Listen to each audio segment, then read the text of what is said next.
Hello everyone, welcome back to my YouTube channel Shivalik study Adda. हम लोग आज से अपने इस चैनल पर एक नया अध्याय, नई यूनिट शुरू करने जा रहे हैं, जिसको हम लोग क्या कहते हैं, क्लाइमेटोलॉजी या एटमॉस्फेयर। हमारे इस चैनल शिवालिक स्टडी अड्डा पर मैं डॉक्टर प्रशांत आप सभी का स्वागत करता हूँ, जिसमें जो है आपको पता है कि ये जो क्लासेस चलाई जाती हैं ये विभिन्न एग्ज़ाम के दृष्टिकोण से बहुत इम्पॉर्टेंट होती हैं, जैसे असिस्टेंट प्रोफेसर के लिए, नेट के लिए, जो राज्य के सेट परीक्षा होती हैं उनके लिए, पीजीटी के लिए, टीजीटी के लिए, या जो भी भूगोल से संबंधित अन्य पेपर होते हैं जैसे केबीएस हो गया, एनबीएस हो गया, या डीएसएसबी हो गया, ठीक है, जीआईसी हो गया, एलटी हो गया। सभी एग्ज़ाम जहाँ भी भूगोल पूछा जाता है उन सभी एग्ज़ाम की दृष्टि से ये जो है क्लासेस बहुत ही इम्पॉर्टेंट होने वाली हैं। तो ज़्यादा समय ना लेते हुए हम शुरू करते हैं आज अपनी नए अध्याय क्लाइमेटोलॉजी या नए यूनिट का जो है टॉपिक, जिसमें आज हम लोग चर्चा करेंगे वायुमंडल, कंपोजिशन ऑफ एटमॉस्फेयर पर चर्चा करेंगे। तो हम सबसे पहले तो ये समझते हैं कि हमारा एटमॉस्फेयर क्या है, वायुमंडल क्या है। ठीक है, वायुमंडल क्या है? पृथ्वी के चारों ओर एक बहुस्तरीय गैसीय आवरण पाया जाता है। आप एक एक लाइन पे ध्यान दीजिएगा, क्योंकि ये लाइनें कथन के रूप में पूछी जा सकती हैं। तो पृथ्वी के चारों ओर कैसा एक बहुस्तरीय गैसीय आवरण पाया जाता है, जो कि पृथ्वी के गुरुत्वाकर्षण से आबद्ध है, गुरुत्वाकर्षण बल से रुका हुआ है, घिरा हुआ है। स्थल मंडल एवं जल मंडल की तरह वायुमंडल भी हमारी पृथ्वी का एक महत्वपूर्ण हिस्सा है। जिस तरह हमारी पृथ्वी पर जल मंडल एवं स्थल मंडल हैं, उसी तरह वायुमंडल भी जो है हमारी पृथ्वी का महत्वपूर्ण हिस्सा है। थोड़ा अगर हम लोग इसको समझ लें, मान लीजिए ये हमारी पृथ्वी है, इसके चारों तरफ विभिन्न परतों में गैसीय आवरण पाया जाता है। ठीक है, जो कि पृथ्वी का जो गुरुत्वाकर्षण बल है उसकी वजह से क्या है, रुका हुआ है, उसकी वजह से क्या है, घिरा हुआ है। ठीक है, आबद्ध है, संबंध है, संलग्न है। तो उस चीज को हम क्या कहते हैं, वायुमंडल कहते हैं। ठीक है, आगे देखते हैं हम लोग वायुमंडल की उत्पत्ति कैसे हुई। जो पृथ्वी के चारों तरफ वायुमंडल है, या जो इस समय वर्तमान जिस स्वरूप में है, क्या जब उत्पत्ति हुई थी तब भी वैसा ही था या इसके रूप में परिवर्तन आया है। ठीक है, तो अगर हम देखें वायुमंडल की उत्पत्ति के बारे में चर्चा करें तो यहाँ पे हम देखेंगे कि पृथ्वी गैस का एक गर्म गोला थी। जब शुरुआत हुई थी अंतरिक्ष में, तो हमारी जो पृथ्वी थी क्या थी, एक गैस का गोला थी, और क्या थी, गर्म थी, बहुत गर्म थी, और अपने अक्ष पर तीव्र गति से घूम रही थी। जैसे अगर हम इसको पृथ्वी मान लें और ये अपने अक्ष पर तेजी से जो है क्या हो रही थी, घूम रही थी, और ये गैस का गोला थी, गर्म थी। ठीक है, जब कोई चीज बहुत तेज घूमती है तो उस पर क्या, कौन सा बल कार्य करता है, केंद्रापसारी बल कार्य करता है, जो कि केंद्र से बाहर की तरफ लगता है। केंद्र से बाहर की तरफ लगने वाले बल को क्या कहते हैं, केंद्रापसारी बल कहते हैं। अब चूंकि ये बहुत गर्म थी, गैस के रूप में थी और तीव्र गति से घूम रही थी, तो ये बल बहुत अधिक था। कैसा था, बहुत अधिक था। केंद्रपसारी बल जो क्या था, बहुत अधिक था। परिणाम स्वरूप इससे निकलने वाली ऊर्जा और गैसें अंतरिक्ष में विसर्जित होती। चूंकि ये गर्म थी, गैस के रूप में थी, तो स्वाभाविक बात है इससे गैसें और ऊर्जा बाहर विसर्जित हो रही होगी। लेकिन चूंकि केंद्र पसारी बल बहुत अधिक था, तो ये जो निकलने वाला पदार्थ था, गैसें और ऊर्जा थी, ये वायुमंडल या इसके चारों तरफ रुक नहीं पाते थे। वो कहाँ हो जाते थे, अंतरिक्ष में विलीन या अंतरिक्ष में विसर्जित हो जाते थे। ठीक है, कालांतर में जैसे जैसे समय गुजरता गया इसकी गति धीमी हुई। अब चूंकि हमारा अभी टॉपिक पृथ्वी की उत्पत्ति या पृथ्वी की संरचना पढ़ना नहीं है, हमारा टॉपिक है वायुमंडल, कंपोजिशन ऑफ एटमॉस्फेयर। तो यहाँ पर इतना ही जान लेना आवश्यक है, जो बेसिक संकल्पना है या बेसिक कॉन्सेप्ट है कि वायुमंडल का निर्माण कैसे हुआ है। तो क्या हुआ कि इसकी गति धीरे धीरे हुई, मतलब इसकी गति धीमी हुई, जिस कारण इसका गुरुत्वाकर्षण बल बढ़ा। अब चूंकि जब गति कम हुई तो केंद्र पसारी बल भी कम हुआ और उसका गुरुत्वाकर्षण क्या हो गया, बढ़ने लगा, जिससे पृथ्वी से निकलने वाली गैसें इसके चारों तरफ एकत्रित होने लगी थी। निकल तो पहले भी रही थी, लेकिन वो गैसें अंतरिक्ष में विलीन हो जाती थी या अंतरिक्ष में विसर्जित हो जाती थी। लेकिन जैसे जैसे इसके गुरुत्वाकर्षण बल बढ़ता गया, इसके चारों तरफ जो गैसें थीं या जो ऊर्जा थी, जिसको हम समझ सकते हैं, वो क्या होने लगी, रुकने लगी। जो उसका गुरुत्वाकर्षण बल था वो इनको अपनी तरफ आबद्ध करने लगा, बांधने लगा पृथ्वी के चारों तरफ। वायुमंडल अपने वर्तमान रूप में आज से लगभग 50 करोड़ वर्ष पूर्व अर्थात कैम्ब्रियन युग में आया होगा। ऐसा माना जाता है कि जो वर्तमान स्वरूप है वायुमंडल का, गैसों का एक निश्चित संगठन, नीचे से ऊपर जाने पर गैसों का घनत्व तो कम होना, ठीक है, ये जो स्वरूप है ये लगभग 50 करोड़ साल पहले ऐसा आया था। ठीक है, किस वजह से, जब पृथ्वी का जो है गुरुत्वाकर्षण बल बढ़ा तो उसने अपने चारों तरफ गैसों को इकट्ठा होना शुरू कर दिया। ठीक है, अब हुआ क्या, जब ये तप्त थी तब इसी में से हाइड्रोजन और ऑक्सीजन गैसें विसर्जित हुई वायुमंडल में, जिनकी रासायनिक क्रिया द्वारा क्या हुआ, H2O बना, मतलब जल बना। अब चूंकि जल बना, वायुमंडल पहुंचा, तो उसी से क्या हुआ, वर्षण प्रारंभ हुआ। जब वर्षण प्रारंभ हुआ तो पृथ्वी और ठंडी हुई। जब ठंडी हुई तो पृथ्वी सिकुड़ने लगी। सिकुड़ने से ही पृथ्वी पर क्या हुआ कि कुछ हिस्से नीचे धंस गए तथा कुछ हिस्से ऊपर उठे रह गए।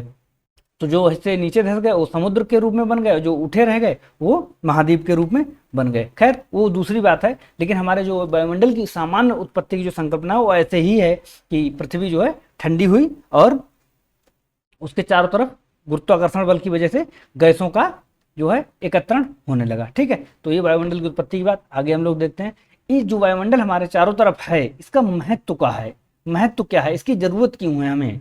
ठीक है, महत्व यह है कि पृथ्वी के चारों ओर स्थित यह वायुमंडल एक चलनी की तरह कार्य करता है, एक चलनी की तरह कार्य करता है। अर्थात मतलब कुछ चीजों को तो रोक लेता है और कुछ चीजों को अपने से पार जाने देता है। और रोकता किसको है, पार किसको जाने देता है, यही समझना है। अर्थात पृथ्वी की सतह पर रहने वाले जीव जंतुओं एवं पेड़ पौधों के लिए हानिकारक वस्तुओं, जो भी उनके लिए हानिकारक हैं, जैसे उल्का, पराबैंगनी किरणें इत्यादि को अंतरिक्ष से पृथ्वी तक नहीं पहुंचने देता है, उनको रास्ते में ही रोक लेता है। कंबल की तरह कार्य करता है, चलनी की तरह कार्य करता है।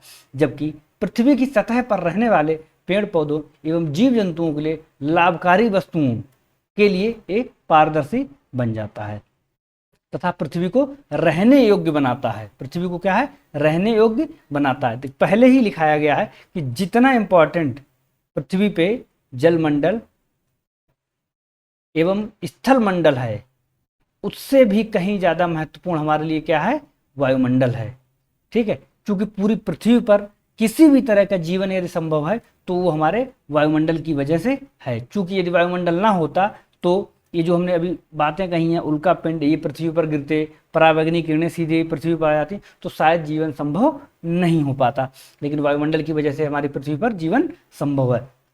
कुछ हम फैक्ट देख लेते हैं जो हमारे एग्जाम में आ सकते हैं या आए हुए हैं, कि सभी ग्रह और पृथ्वी का निर्माण, क्योंकि देखिए जब ही ग्रहों का निर्माण हुआ था उसी समय हमारी पृथ्वी का निर्माण हुआ, तो ऐसा माना जाता है कि जब सभी ग्रह और पृथ्वी का निर्माण हुआ वो लगभग 4.6 अरब वर्ष पूर्व जो है निर्मित हुए हैं।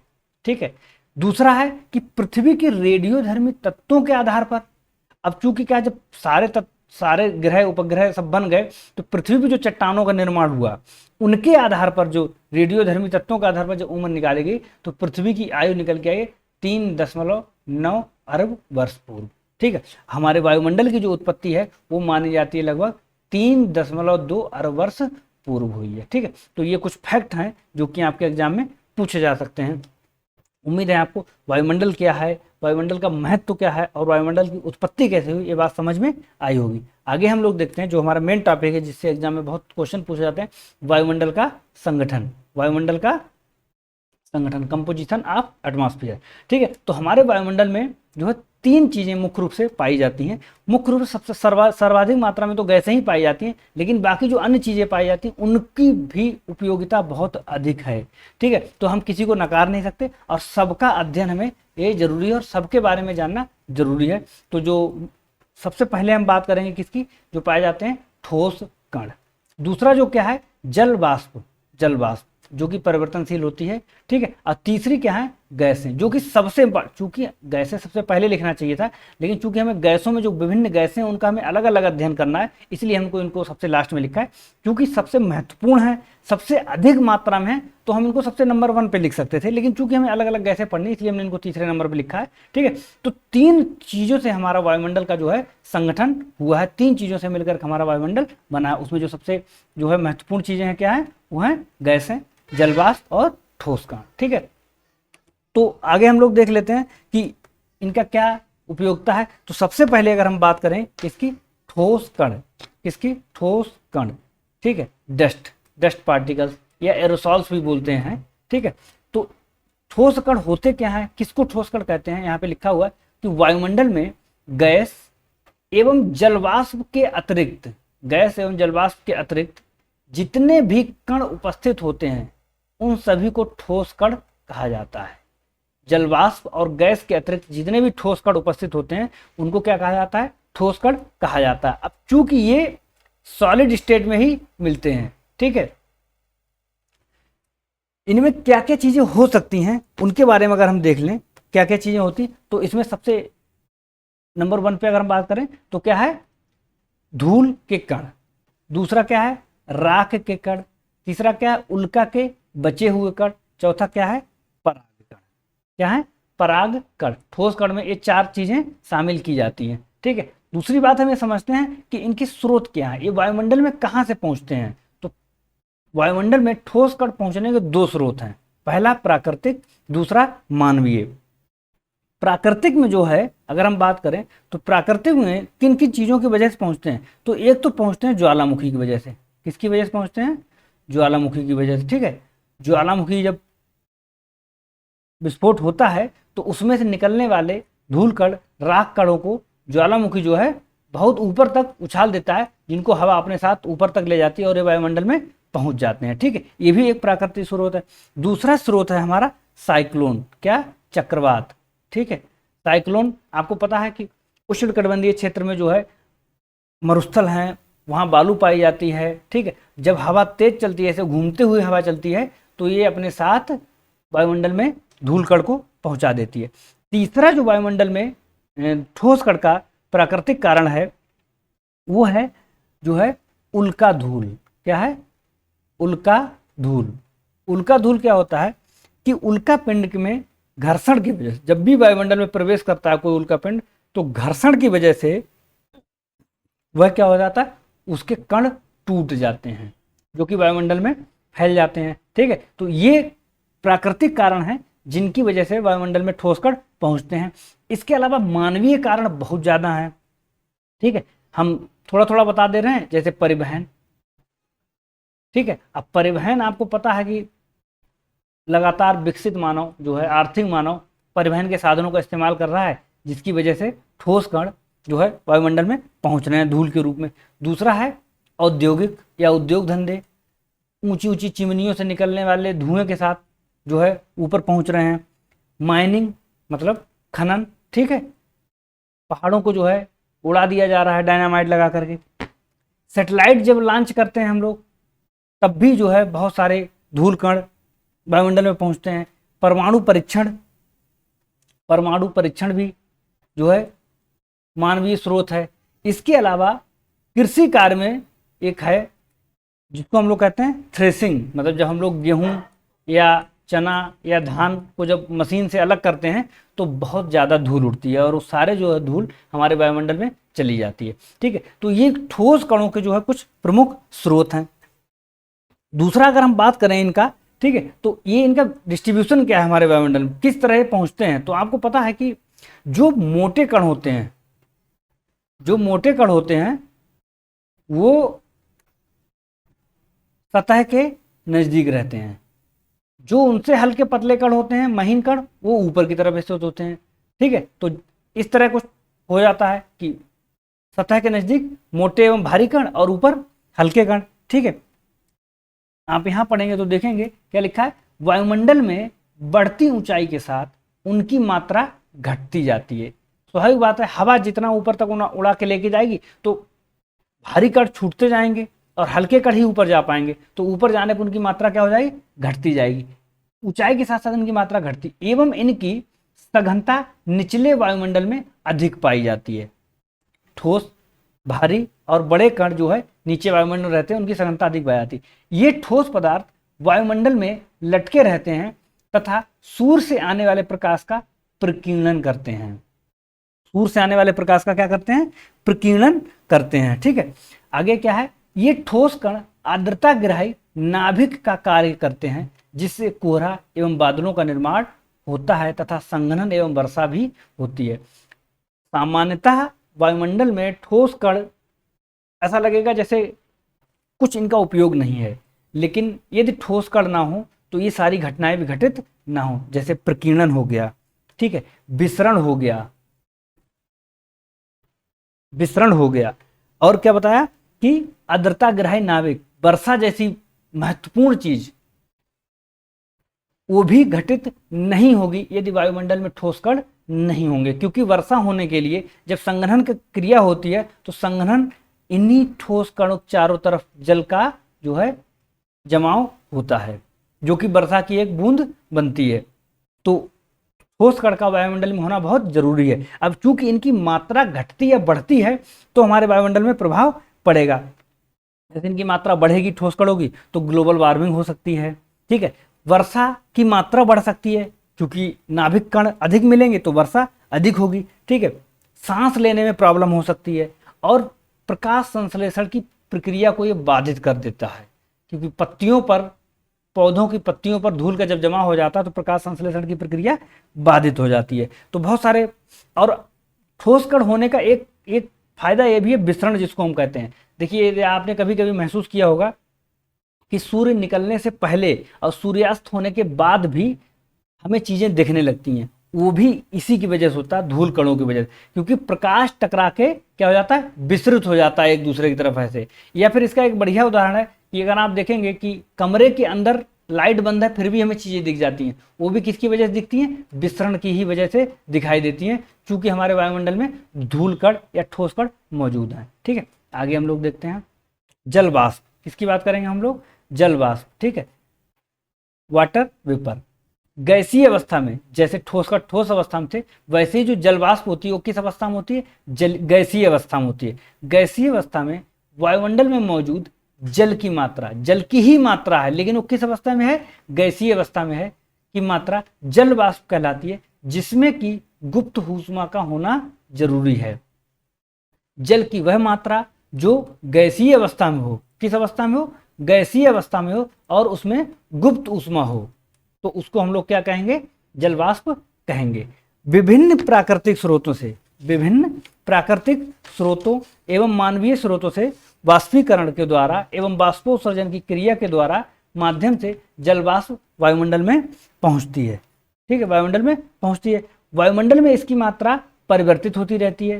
अब क्योंकि जल वाष्प है और जो कि सोर्स क्या है, सतह जलमंडल ही है, जलमंडल से ही वायुमंडल में पहुंचती है, तो जहां जल अधिक है और सूर्य का प्रकाश बराबर मिलता है वहां वाष्पन अधिक होगा, जहां पर वनस्पतियां अधिक हैं वहां बाष्पोत्सर्जन अधिक होगा, तो वायुमंडल में इसकी मात्रा भी अधिक होगी। ठीक है, भूमध्य रेखा से ध्रुवों की तरफ जाने पर इसकी मात्रा में कमी आती है, जबकि ऊंचाई बढ़ने के साथ साथ भी इसकी मात्रा में कमी आती है। दो लाइनें ऐसे हैं इंपॉर्टेंट, कभी कभी कथन के तौर में पूछी जा सकती हैं। ठीक है, तो भूमध्य रेखा से ध्रुवों की तरफ जाने पर भी इसकी मात्रा में कमी आती है और ऊंचाई बढ़ने के साथ साथ भी कमी आती है। जो उष्णकटिबंधीय बेल्ट है, ट्रॉपिकल बेल्ट है जो, उसमें क्या है कि सूर्य का प्रकाश भी अधिक होता है, तो जो है जलवाष्प की मात्रा भी अधिक होती है, और ये स्थान एवं मौसम के अनुसार भी बदलती रहती है। ऊपर लिखा है परिवर्तनशील, अत्यधिक परिवर्तनशील है ये। ठीक है, वायुमंडल के संपूर्ण जलवाष्प का 90% भाग 8 किलोमीटर की ऊंचाई तक सीमित है। ये प्रश्न भी पूछा गया है किसी एग्जाम में। ठीक है, तो ये फैक्ट सब कलेक्ट किए गए हैं विभिन्न एग्जाम से, आपके लिए एक एक लाइन इंपॉर्टेंट है। जलवाष्प सौर विकिरण एवं पार्थिव विकिरण को अवशोषित कर लेती है एवं ग्रीन हाउस गैस की तरह व्यवहार करती है। जो वायुमंडल में जलवाष्प मौजूद है तो सूर्य से आने वाले प्रकाश को भी आंशिक रूप से ये अवशोषित करती है एवं अधिक मात्रा में पार्थिव विकिरण को क्या करती है, अवशोषित करती है। तो ये किसकी तरह, एक प्रमुख ग्रीन हाउस गैस की तरह कार्य करने लगती है। ठीक है, ये तो हो गई जलवाष्प की मात्रा।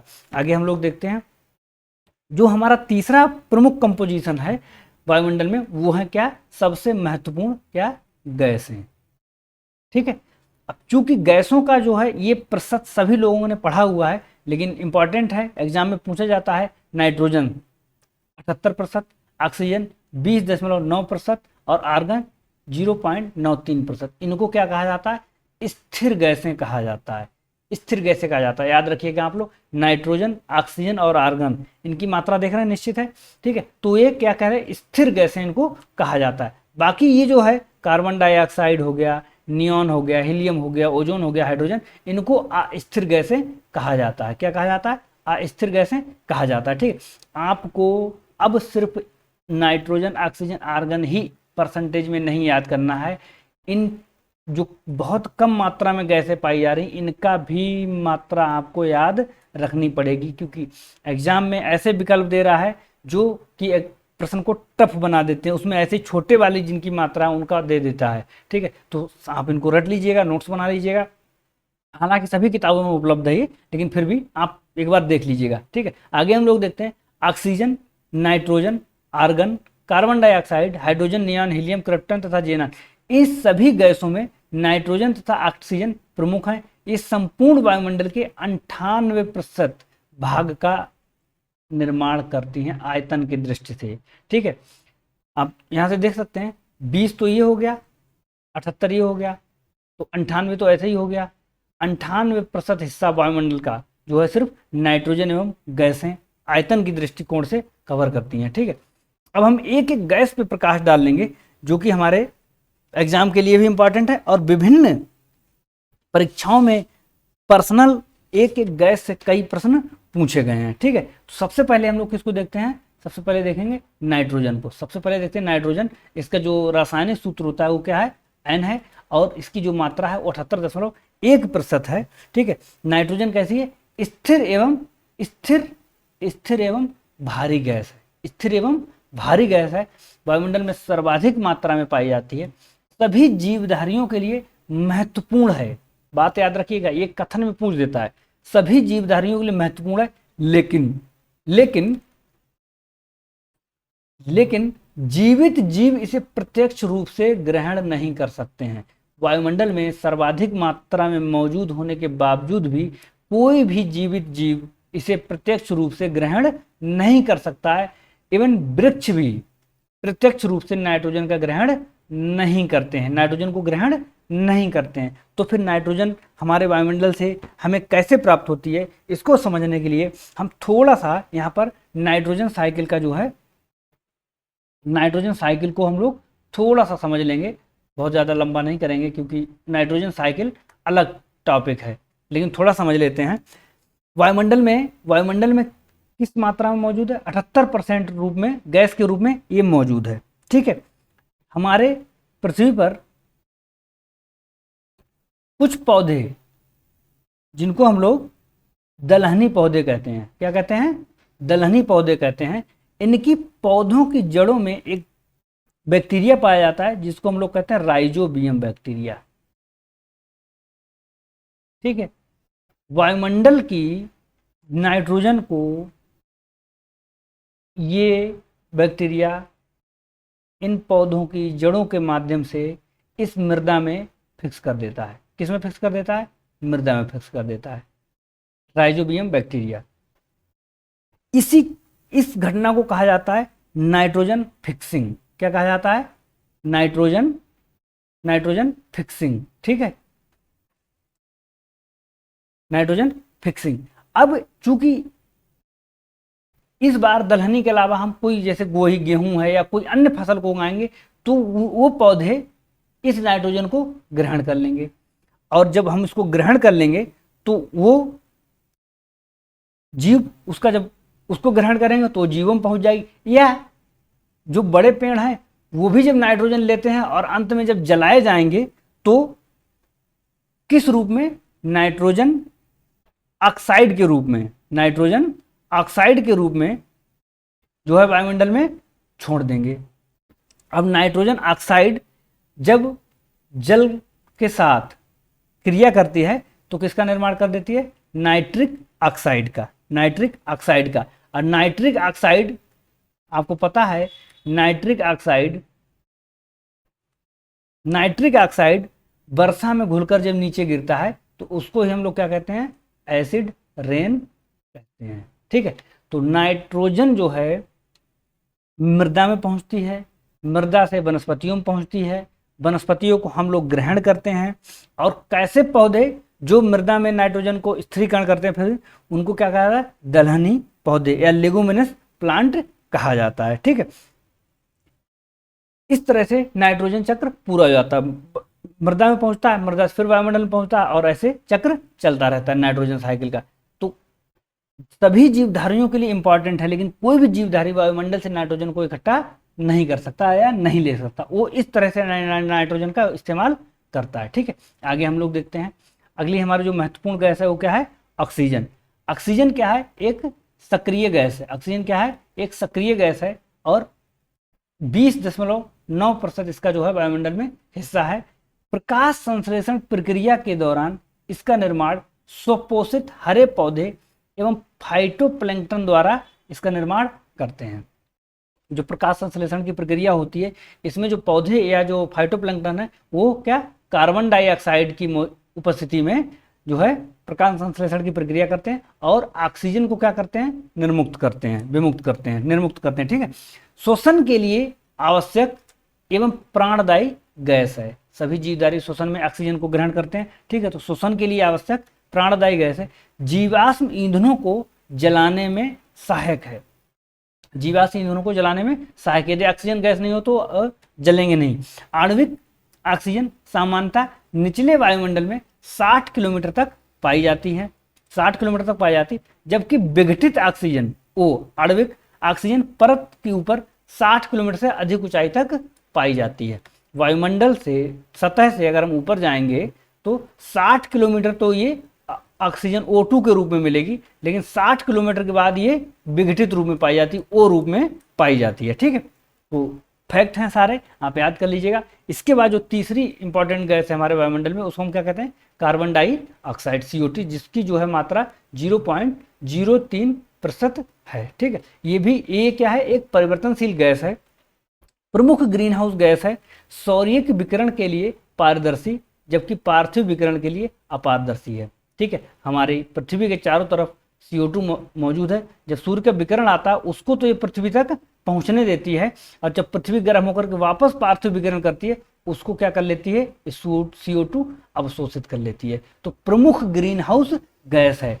प्रकाश संश्लेषण प्रक्रिया में पौधे इसका इस्तेमाल करते हैं। ठीक है, वायुमंडल में लगातार इसकी मात्रा बढ़ने से हरित गृह प्रभाव, ग्रीन हाउस इफेक्ट में वृद्धि हो रही है, जिससे क्या हो रहा है, ग्लोबल वार्मिंग का खतरा बढ़ रहा है। अब चूंकि ये पार्थिव विकिरण को क्या करती है, अवशोषित कर लेती है, और वायुमंडल में हम इसके कणों की मात्रा लगातार बढ़ा रहे हैं। जब इसके कणों की मात्रा बढ़ रही है तो ये पृथ्वी द्वारा छोड़े गए विकिरण को अधिक मात्रा में अवशोषित करेगी और तापमान को क्या करेगी, बढ़ाएगी, तापमान को बढ़ाएगी, जिससे क्या ग्लोबल वार्मिंग का खतरा बढ़ रहा है। ठीक है, आगे देखते हैं हम लोग ओजोन। ओजोन O3 जिसको हम कहते हैं, इसकी मात्रा है बहुत कम वायुमंडल में मौजूद है ये। ठीक है, लेकिन बहुत ही उपयोगी गैस। ओजोन वास्तव में ऑक्सीजन की 3 एटम आइसोटोप होती है। O3 जिसका क्या है, रासायनिक सूत्र है, जो कि एक क्या है, अक्रिय गैस है। इसकी मात्रा बहुत कम है लेकिन जीवन रक्षक गैस है। क्या है, जीवन रक्षक गैस है। परावैंगनिक किरणों का अवशोषण कर लेती है। समताप मंडल में 12 से 35 किलोमीटर की ऊंचाई में सर्वाधिक मात्रा में पाई जाती है। समताप मंडल की निचले हिस्से में, समताप मंडल के निचले हिस्से में जो है इसका सांद्रण सर्वाधिक मात्रा में होता है। वायुमंडल में जो है O3 जब मौजूद होती है और क्रिया जब इस पे परावैंगनिक किरणें पड़ती हैं तो ये जो है टूट जाती है। ठीक है, जब ये टूटती है तो इस तरह से टूट जाती है। अब O2 फिर किसी O से मिलती है तो ये O3 का निर्माण भी हो जाता है। तो अगर आप पढ़ेंगे तो आप देखेंगे कि वो ओजोन का सतत विकास एवं विनाश होता रहता है।